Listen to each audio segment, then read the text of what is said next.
ఈఎస్సికి సంబంధించి నోటిఫికేషన్ అయితే రిలీజ్ అయిందని ఒక 2 days బ్యాక్ అందరికీ తెలుసు. అయితే ఈరోజు మనం ఎలా అప్లై చేయాలనేది మొత్తం వివరంగా చూపిస్తాను. బట్ ఇక్కడ మీరు గమనించాల్సింది మనకి అప్లికేషన్ ఎండింగ్ డేట్ వచ్చేసి 15/5/2025 అనమాట.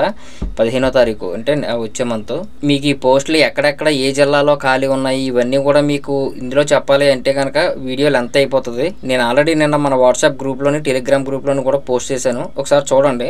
అలాగే మీకు ఇక్కడ ఇందులో నోటిఫికేషన్ డౌన్లోడ్ చేసుకున్నా సరే మీరు చెక్ చేసుకోవచ్చు. ప్రజెంట్ ఇప్పుడు మనకి కొత్తగా తీశారు, మరి ఎవరు రిజిస్టర్ చేసుకోవాలి అంటే అందరూ రిజిస్ట్రేషన్ అయితే చేసుకోవాలన్నమాట. ప్రతి ఒక్కరు కూడా అప్లై చేసుకోవాలి. అంటే గత సంవత్సరంలో అప్లై చేసిన వాళ్ళు, ఆల్రెడీ ఫీజు కట్టేసి ఉన్నవాళ్ళు వాళ్ళు చేసుకోవాలి. ఫ్రెష్గా ఎవరైనా కనుక ఈ సంవత్సరం అప్లై చేస్తే వాళ్ళు కూడా అప్లికేషన్ అనేది కామన్గా మీరు ఫిల్ చేయవలసిందే. గతంలో నాకు యూజర్ ఐడి పాస్వర్డ్ ఉంది దాని ద్వారా అప్లై చేసుకుంటానంటే అవ్వదనమాట. ఖచ్చితంగా అప్లై చేయవలసిందే ప్రతి ఒక్కరు కూడా. ఇక్కడ ఇంకొక బెనిఫిట్ ఏంటంటే గతంలో మీరు అప్లై చేసుకుని ఉండుంటారు, ఏదో ఎస్జిటిఓ లేదంటే స్కూల్ అసిస్టెంట్ ఏదన్నా మీరు పెట్టారనుకోండి, దానికి ఆల్రెడీ మీరు ఫీజు కట్టేసి ఉన్నారనుకోండి, ఇప్పుడైతే మీరు పే చేయవసరం లేదనమాట. మీరు అడిషనల్గా ఏదైనా యాడ్ చేసి ఇంకొక సబ్జెక్ట్కి అంటే ఇంకొక పోస్ట్కి మీరు సబ్జెక్ట్ని యాడ్ చేసి మీరు అప్లై చేస్తే దానికంగా ఫీజు కడితే సరిపోతుంది. ఈ వీడియోలోకి వెళ్ళే ముందు మన టెలిగ్రామ్ డీల్ ఛానల్లో మాత్రం యాక్టివ్గా ఉండండి. ఇప్పుడు సమ్మర్ సేల్ అయితే నడుస్తూ ఉంది. అలాగే మీకు అమెజాన్ కానీ ఫ్లిప్కార్ట్ కానీ ఇలాంటి వాటిల్లో మీకు 60%, 50%, 40% కూడా మీకు డిస్కౌంట్లో మంచి ప్రోడక్ట్స్ అయితే వస్తూ ఉన్నాయి అన్నమాట. ఛానల్ లింక్ మీకు ఈ వీడియో కింద డిస్క్రిప్షన్లో ఉంటుంది, జాయిన్ అవ్వండి, యాక్టివ్గా ఉండండి. పేమెంట్ ఆప్షన్కి వెళ్ళేటప్పుడు అక్కడ మీకు చూపిస్తుంది అనమాట. నేను డెమోలో కూడా చూపిస్తాను. ఫస్ట్ ఈ వెబ్సైట్ వీడియో కింద డిస్క్రిప్షన్లో లింక్ పెడతాను, డైరెక్ట్గా ఓపెన్ చేసుకోండి. అయితే ఇక్కడ రిజిస్టర్ అవ్వని చెప్పేస్తుంది కదా, దీని మీద క్లిక్ చేయాలి. ఫస్ట్ మనం రిజిస్టర్ అవ్వాలన్నమాట. ఈ చెక్ బాక్స్లు అయితే ఉన్నాయి కదా రేడియో బటన్లు, ఇవన్నీ కూడా మొత్తం టిక్ చేసుకోండి. టిక్ చేసుకున్న తర్వాత మీకు ఇక్కడ యూజర్ మాన్యువల్ ఇవన్నీ కూడా ఇచ్చారు, డౌన్లోడ్ చేసుకోవాలంటే చేసుకోండి. ఓకేనా, ప్రొసీడ్ అని చెప్పేసి క్లిక్ చేస్తున్నాను. క్లిక్ చేయగానే మీకు రిజిస్ట్రేషన్ ఫామ్ ఈ విధంగా ఓపెన్ అవుద్ది. ఇక్కడ మీరు ఆధార్ నెంబర్ ఇస్తారు, నెక్స్ట్ మొబైల్ నెంబర్ ఇస్తారు, తర్వాత ఫుల్ నేమ్. మీరు ఏ అప్లికేషన్ ఫిల్ చేసినా, ఎంత పెద్ద పోస్ట్కి మీరు అప్లై చేసినా సరే ఖచ్చితంగా ఎస్ఎస్సి యాజ్ పర్ ఎస్ఎస్సి మాత్రమే ఇవ్వాలి. నేమ్ కానీ, డేట్ ఆఫ్ బర్త్ కానీ, జెండర్ కానీ, ఫాదర్ నేమ్ కానీ, మదర్ నేమ్ కానీ అన్నీ కూడా మనం 10th క్లాస్ సర్టిఫికేట్ బేస్ చేసుకొని డీటెయిల్స్ అనేది ఫిల్ చేస్తాం అనమాట. ఏ పోస్ట్కి అప్లై చేసినా, ఎంత పెద్ద జాబ్కి అప్లై చేసినా సరే అదే మాత్రం గుర్తుపెట్టుకోండి. ఇక్కడ as per SSC full name, అలాగే డేట్ ఆఫ్ బర్త్, జెండర్, తర్వాత మెరిటల్ స్టేటస్, మ్యారీడ్ అయిందా ఇవన్నీ అడుగుతున్నారు. Father name, mother name, caste, sub caste, ex service man కాదా, లేదంటే మీరు హ్యాండిక్యాప్డ్, ఇవన్నీ కూడా అడుగుతున్నారు. మొత్తం అన్నీ కూడా ఎంట్రీ చేయండి. తర్వాత ఇక్కడ కమ్యూనికేషన్ డీటెయిల్స్ అనమాట. మీరు ఆంధ్రప్రదేశ్ స్టేట్కి చెందిన వారా, ఎస్ అని పెట్టుకోండి, లేదంటే నో అని పెట్టుకోండి. నో అని పెట్టుకున్న వాళ్ళకి కూడా మీకు ఉంటుంది. అయితే తెలంగాణ కూడా మీరైతే అప్లై చేసుకోవచ్చు అనమాట. నో అని పెట్టుకొని అప్లై అయితే చేసుకోవచ్చు. ఇక నేను ఎస్ అని పెడుతున్నాను. నెక్స్ట్ డిస్ట్రిక్ట్ని అయితే మీరు సెలెక్ట్ చేసుకోవాల్సి ఉంటుంది. తర్వాత మండలం, village, pin code, door number, land mark దగ్గరలో మీకు ఏదైనా రామాలయం టెంపుల్ కానీ, వినాయక టెంపుల్ కానీ, లేదంటే హనుమాన్ టెంపుల్ కానీ ఇలాంటివి ఏమైనా ఉంటే ల్యాండ్ మార్క్ అయితే ఇవ్వండి. నెక్స్ట్ ఈమెయిల్ ఐడి కంపల్సరీ అనమాట. వ్యాలిడ్ ఈమెయిల్ ఐడి అయితే ఇవ్వండి. ఇక్కడ ఐఈడి బై దీని మీద టిక్ చేసుకొని ఓటీపీని అయితే ఇవ్వండి. ఇక్కడ ఏదైతే మీరు మొబైల్ నెంబర్ ఎంట్రీ చేశారో పోస్ట్లోని ఇక్కడ దానికి ఓటీపీ అయితే వెళ్తుంది అనమాట. ఓటీపీని ఎంటర్ చేయాలి. జనరేట్ ఓటీపీ మీద క్లిక్ చేయగానే మీకు ఓటీపీ పంపించమంటారా, సెండ్ ఓటీపీ. ఇక్కడ చూడండి నాకు ఓటీపీ అయితే సెండ్ అయింది. ఆ ఓటీపీని ఇక్కడ ఎంటర్ చేసి సబ్మిట్ అని చెప్పేసి క్లిక్ చేస్తాను. డియర్ అని చెప్పేసి ఇక్కడ పేరు వస్తుంది. Next user ID and password రెండు కూడా వస్తాయి అనమాట. పాస్వర్డ్ మీ మొబైల్ నెంబర్కి అయితే సెండ్ అవుతుంది. ఓకేనండి, ఇప్పుడు ఏదైతే మీకు మొబైల్ నెంబర్ ఇచ్చారో ఆ మొబైల్ నెంబర్కి యూజర్ నేమ్ వస్తుంది, అలాగే పాస్వర్డ్ కూడా వస్తుంది అనమాట. రెండింటిని కూడా ఎంట్రీ చేసి మీరు లాగిన్ అయితే అవ్వచ్చు. లేదు అనుకుంటే ఇక్కడ నుంచి క్లిక్ హిట్ లాగిన్ అని చెప్పేసి ఉంటుంది. డైరెక్ట్గా అప్లికేషన్ అయితే ఓపెన్ అయిపోద్ది అనమాట. నేను ఇదే క్లిక్ చేస్తున్నాను. క్లిక్ చేయగానే అప్లికేషన్ అయితే ఈ విధంగా ఓపెన్ అయిపోద్ది. ఒకవేళ మీకు ఇలా ఓపెన్ అవ్వలేదు, సర్వర్ ఏదైనా ప్రాబ్లం ఉండి బ్యాక్ వచ్చేస్తే కనుక యూజర్ నేమ్ పాస్వర్డ్ మీ మొబైల్కి ఎలాగో వచ్చాయి కాబట్టి డైరెక్ట్గా దాంతో లాగిన్ అయితే అవ్వండి. అప్లికేషన్ ఈ విధంగా ఓపెన్ అవుద్ది. ఇప్పుడు మీరు ఏదైతే డీటెయిల్స్ ఇచ్చారో అవన్నీ కూడా మీకు ఇక్కడ కనిపిస్తూ ఉంటాయి. ఇక్కడ మాత్రం ఫోటో జాగ్రత్తగా మీరు చూడండి. ఫోటోషాప్లోని ఫోటో అండ్ సిగ్నేచర్ రెండు కిందన వచ్చేలాగే మీరైతే సెట్ చేసుకోవాల్సి ఉంటుంది అనమాట. ఈ సిగ్నేచర్ వచ్చేసి ఓన్లీ బ్లాక్ ఇంక్లో మాత్రమే ఉండాలి, జేపీజే ఫార్మేట్లో మాత్రమే ఉండాలి. 150 KB లోపల అయితే ఉండొచ్చు అనమాట. ఇక్కడ చూస్ ఫైల్కి వెళ్ళండి. ఇదిగండి మీకు ఈ విధంగా అనమాట ఇలా రావాలి, జాగ్రత్తగా చూసుకోండి. ఓకేనా, కింద మీకు సేవ్ అండ్ కంటిన్యూ అని చెప్పేసి ఉంటుంది. ఒకవేళ ఎడిట్ చేసుకోవాలంటే ఇక్కడ మాత్రమే మీరు ఎడిట్ చేసుకోగలరు. ఎడిట్ ఆప్షన్ అయితే ఉంటుంది. సేవ్ అండ్ కంటిన్యూ అని చెప్పేసి క్లిక్ చేస్తున్నాను. క్లిక్ చేయగానే మనకి ఈ విధంగా నెక్స్ట్ పేజ్ అయితే ఓపెన్ అవుద్ది. ఓన్లీ ఎడ్యుకేషన్ డీటెయిల్స్ అనమాట. ఇక్కడ రెగ్యులర్ అండ్ ప్రైవేటు అని చెప్పేసి ఇచ్చారు కదా. రెగ్యులర్ అంటే డైరెక్ట్గా పాస్ అయిన వాళ్ళు అని చెప్పేసి అనుకుంటారు. అది కాదు, ఇక్కడ నేను వివరంగా మీకు చెప్తాను, జాగ్రత్తగా చూడండి. ఇక్కడ రెగ్యులర్ అని చెప్పేసి క్లిక్ చేశారనుకోండి, 4th నుంచి 10th వరకు కూడా ఒకే స్టేట్లో అయితే మీరు చదవాలి. ఓకేనా? ఒకే స్టేట్లో జిల్లా ఏదైతే అవనియండి, జిల్లాను మనం ఎక్కడ చదివితే అక్కడ పెట్టుకోవచ్చు. కాకపోతే ఒకే స్టేట్లో అంటే ఏపీలో చదివారనుకోండి, ఏపీలోనే 4th నుంచి 10th వరకు. అలాగే తెలంగాణలో చదివితే తెలంగాణలో 4th నుంచి 10th వరకు చదివారంటే అక్కడే చదవాలన్నమాట. అప్పుడు మాత్రమే మీరు రెగ్యులర్ అని చెప్పేసి పెట్టుకోవాలి. ఒకవేళ ప్రైవేట్ అని చెప్పేసి ఎప్పుడు పెడతారు మీరు? చాలామంది స్కూల్కి వెళ్లకుండా డైరెక్ట్గా 10th అయితే రాస్తారనమాట. అంటే ఓపెన్ 10th అవ్వచ్చు, ఏదైనా అవ్వచ్చు. కొంతమంది ఏంటంటే స్కూల్కి వెళ్ళరనమాట. స్కూల్కి వెళ్లకుండా డైరెక్ట్గా 10th అనేది రాస్తారు. అలాంటప్పుడు ప్రైవేట్ అని చెప్పేసి మీరు సెలెక్ట్ చేసుకోవాల్సి ఉంటుంది. వాళ్ళు 6th క్లాసు ఏ ఇయర్లో ఎక్కడ ఉన్నారు, ఏ డిస్ట్రిక్ట్లో ఉన్నారు, అలాగే మీరు 5th క్లాస్ ఏ డిస్ట్రిక్ట్లో ఉన్నారు, ఇవన్నీ కూడా మీరు సెలెక్ట్ చేసుకోవాల్సి ఉంటుంది. ఓకేనా? నేను ఇక్కడ రెగ్యులర్ అని చెప్పేసి పెట్టేస్తున్నాను. తర్వాత 4th నుంచి 10th వరకు కూడా ఏ డిస్ట్రిక్ట్లో ఉన్నారని చెప్పేసి మొత్తం అడుగుతుంది, పెట్టేసుకోండి. లాస్ట్లో మీకు లోకల్ డిస్ట్రిక్ట్ ఏరియా అని చెప్పేసి అడుగుతుంది. మీరు ప్రజెంట్ ఏ డిస్ట్రిక్ట్లో ఉన్నారో ఆ డిస్ట్రిక్ట్ని కూడా సెలెక్ట్ చేసుకోండి. తర్వాత ఇక్కడ మైగ్రేట్ ఫ్రమ్ తెలంగాణ అని చెప్పేసి అయితే అడుగుతున్నారు. అంటే ఇప్పుడు 2014కి ముందు మొత్తం కలిసి ఏపీ అంతా ఒకటే ఉండేది. అంటే తెలంగాణ ఆంధ్రప్రదేశ్ కలిపి ఆంధ్రప్రదేశ్ అని చెప్పేసి పిలిచేవారు. అప్పుడు ఎవరైనా అంటే 2014 దాటిన తర్వాత అక్కడ చదివి ఇక్కడికి మైగ్రేట్ అయ్యారు, ఏపీ వచ్చారనుకోండి, అలాంటి వాళ్ళకి ఎస్ అని పెట్టండి. ఎస్ అని పెడితే ఇప్పుడు ప్రజెంట్ లోకల్ డిస్ట్రిక్ట్ ఎక్కడ ఉంటున్నారని చెప్పేసి అయితే అడుగుతారనమాట. ఒకవేళ మైగ్రేట్ అయితే కనుక ఆ డిస్ట్రిక్ట్ని సెలెక్ట్ చేసుకోండి. లేదు ఏపీలోనే చదివాము మేము, ఎక్కడ మైగ్రేట్ అవ్వలేదు అనుకుంటే నో అని చెప్పేసి పెట్టండి. సరే, మ్యాక్సిమం ఇక్కడ ఏపీలో చదివిన వాళ్ళందరూ కూడా నో అని చెప్పేసి వస్తారు. తర్వాత ఇక్కడ అకాడమిక్ డీటెయిల్స్ అని చెప్పేసి అడుగుతున్నారు. ఇక్కడ హ్యావ్ యూ స్టడీస్ ఎస్ఎస్సి అని చెప్పేసి అడుగుతున్నారు. ఎస్ఎస్సి ఉంది కాబట్టి ఎస్ అని పెట్టండి, నో అని పెట్టకూడదు, ఎస్ అనే పెట్టాలి. తర్వాత ఇక్కడ ఇంటర్మీడియట్ ఎస్. ఇక్కడ మీరు ఎస్ అని పెట్టారనుకోండి, బోర్డుని సెలెక్ట్ చేసుకోవాల్సి ఉంటుంది. తర్వాత ఏ మీడియం చదివారు, నెక్స్ట్ లాంగ్వేజ్ని సెలెక్ట్ చేసుకోవాల్సి ఉంటుంది, నెక్స్ట్ ఏ ఇయర్లో పాస్ అయ్యారు, తర్వాత హాల్ టికెట్ నెంబరు, పర్సంటేజ్. ఇక్కడ పర్సంటేజ్ దగ్గర చాలామంది ఇంక్లూడింగ్ లాంగ్వేజ్తో సహా అడుగుతున్నారనమాట. ఇక్కడ పర్సంటేజ్ని కూడా మీరు ఎంట్రీ చేయండి. తర్వాత ఇక్కడ ఇంటర్మీడియట్ ఏ కోర్స్ చదివారు, ఇంటర్మీడియట్, తర్వాత బోర్డు ఏంటి, నెక్స్ట్ మీడియము, తర్వాత సెకండ్ లాంగ్వేజ్ ఏంటి, తర్వాత year of passing, hall ticket number, తర్వాత ఇక్కడ పర్సంటేజ్, ఇవన్నీ కూడా మీరు ఇచ్చేయండి. నెక్స్ట్ సబ్జెక్ట్స్ని కూడా ఎంచుకోవాల్సి ఉంటుంది అనమాట. ఇంటర్మీడియట్లో ఏ సబ్జెక్ట్స్ అనేది ఆ సబ్జెక్ట్స్ మొత్తాన్ని కూడా పెట్టండి. ఇక్కడ మొత్తం ఇంటర్మీడియట్తో సంబంధించిన సబ్జెక్ట్స్ అంటే మీకు చెప్పడం కోసం ఏదోటి పెట్టాను, మీరు జాగ్రత్తగా చూసి అయితే పెట్టుకోండి. ఓకేనా?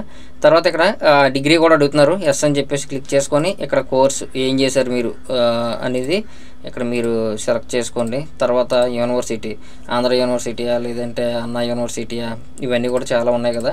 అలాగే సబ్జెక్టు ఏది, మళ్ళీ సెకండ్ సబ్జెక్ట్ ఏంటి, థర్డ్ ఏంటి, ఫోర్త్ ఏంటి, నెక్స్ట్ మీడియం ఏంటి, తర్వాత సెకండ్ లాంగ్వేజ్ ఏంటి, hall ticket number, year of passing, ఎప్పుడు పాస్ అయ్యారు, నెక్స్ట్ పర్సంటేజ్, ఇవన్నీ కూడా ఇచ్చేస్తారు. అలాగే ఇక్కడ పీజీ కూడా, పీజీ కనుక చేస్తే కనుక ఎస్ అని పెట్టండి. నెక్స్ట్ కోర్స్ ఏం చేశారు, నెక్స్ట్ యూనివర్సిటీ ఏంటి, తర్వాత సబ్జెక్ట్ ఏంటి, నెక్స్ట్ ఎప్పుడు పాస్ అయ్యారు, మీడియం ఏంటి, హాల్ టికెట్ నెంబరు, పర్సంటేజ్, ఇవన్నీ కూడా సేమ్ అనమాట. కింద మీకు ఏపీ టెట్ గతంలో కనుక రాసుంటే ఎస్ అని పెట్టండి. ఒకవేళ రాసుంటే కనుక ఇక్కడ ఏపీ టెట్ రాశారా లేదంటే సెంట్రల్ టెట్ ఇది కానీ రాశారా అని చెప్పేసి అడుగుతున్నారు. ఏపీ టెట్, అలాగే టెట్ 2 సార్లు 3 సార్లు కూడా రాసిన వాళ్ళు చాలామంది ఉంటారు. ఈ 2 కూడా యాడ్ చేయొచ్చు అనమాట. ఇక్కడ ఏ పేపర్ అనేది సెలెక్ట్ చేసుకోవాలి, పేపర్ 1 పేపర్ 2 ఏది రాశారు అని చెప్పేసి, నెక్స్ట్ ఏ సంవత్సరంలో మీరు పాస్ అయ్యారు టెట్, దాని హాల్ టికెట్ నెంబరు, ఎన్ని మార్క్స్ వచ్చాయి, అది కూడా మీరు ఇక్కడ ఎంట్రీ చేయాలి.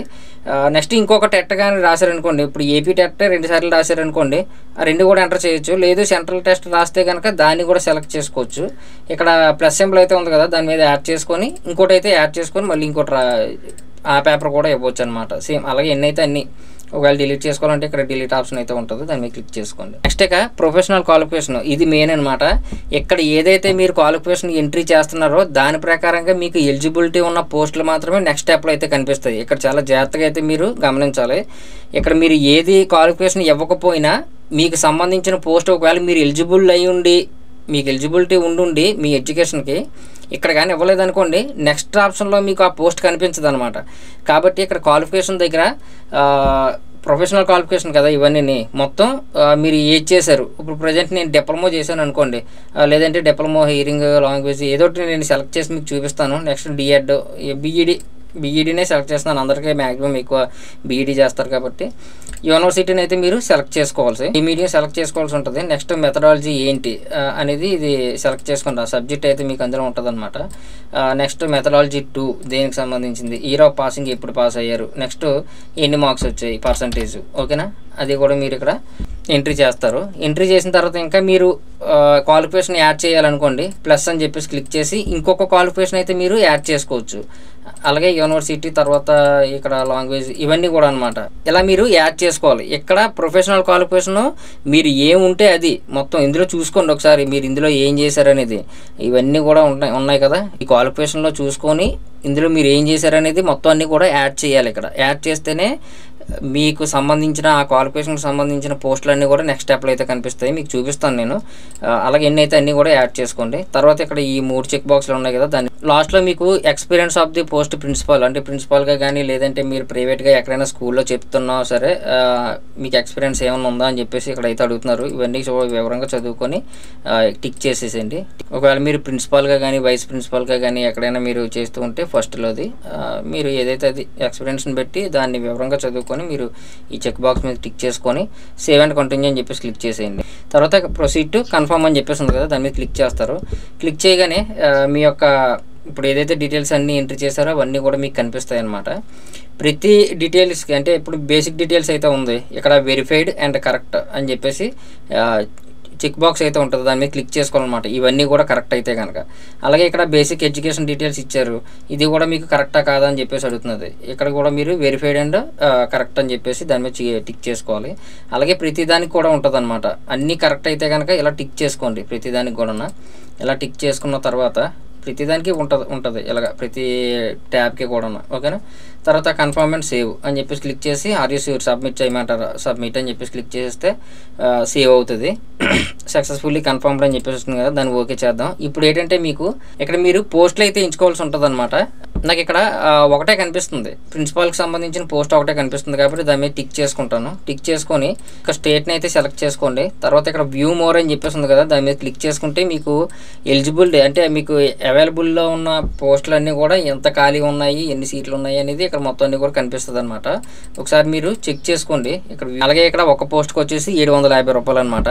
అయితే గతంలో మీరు అప్లై చేసుకొని పేమెంట్ అనేది చేసి ఉంటారు కదా, దానికి ఏ విధంగా చూపిస్తుందో చెప్తాను ఇప్పుడు. అంటే కొద్ది కిందకు వచ్చిన తర్వాత ఇక్కడ మీకు పోస్ట్ అండ్ మేనేజ్మెంట్ సర్వీస్, అంటే ఇప్పుడు నేను ఇచ్చిన క్వాలిఫికేషన్ ప్రకారంగా మనకి ఈ పోస్టులు అయితే వచ్చాయన్నమాట. ఇక్కడ మీరు చూడవచ్చు, ప్రిన్సిపాల్ ఏపీ మోడల్ స్కూల్కి సంబంధించింది, ప్రిన్సిపాల్కి సంబంధించింది వచ్చింది. అలాగే రెసిడెన్షియల్ ఎడ్యుకేషన్ ఇన్స్టిట్యూట్కి సంబంధించింది, అంటే మనకి ఏపీఆర్ఎస్ అయితే ఉంది కదా. ఓన్లీ నాకు ఇక్కడ పోస్ట్ మాత్రం ప్రిన్సిపాల్ ఒకటి మాత్రమే చూపించింది అనమాట, అంటే నేను ఇచ్చిన క్వాలిఫికేషన్కి సంబంధించి, ఓకేనా. ఇక్కడ మీకు ఏది కావాలి అంటే ఫస్ట్ ప్రిఫరెన్స్ ఏం కావాలి, సెకండ్ డేట్ కావాలనేది ఇక్కడ మీరు ఎంచుకోవచ్చు అనమాట.